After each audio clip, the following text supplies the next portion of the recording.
நம் தலையெழுத்தை மாற்றியமைக்கும் சக்தி படைத்த கோயிலாக திகழ்கிறது திருச்சி மாவட்டத்தில் உள்ள திருப்பட்டூர் பிரம்மபுரீஸ்வரர் ஆலயம். நம்மை படைத்த பிரம்மாவுக்கு என தனி சந்நிதிகளோ ஆலயங்களோ அதிகம் கிடையாது. காரணம், பிரம்மாவின் அகந்தை. முழுமுதல் கடவுளாகிய நான் தான் சிவனை விட பெரியவன் என்ற அகங்காரம் பிரம்மாவிடம் வந்தது. இதனால் கோபமடைந்த சிவபெருமான் பிரம்மாவின் ஒரு தலையை கொய்தார். அதோடு அவரது படைப்புத் தொழிலுக்கும் தடை விதித்தார்.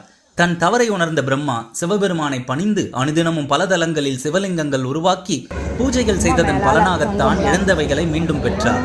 பிரம்மாவின் சாபத்தை சிவபெருமான் போக்கி இங்கு வந்து பிரம்மாவை தரிசிக்கும் பக்தர்களின் தலையெழுத்தை நல்லவிதமாக மாற்றும்படி பிரம்மாவிற்கு உபதேசம் செய்தார். இதனால் திருப்பட்டூர் பிரம்மாவை தரிசித்தால் நம் வாழ்வில் நல்ல திருப்பம் ஏற்படும் என்பது ஐதீகம்.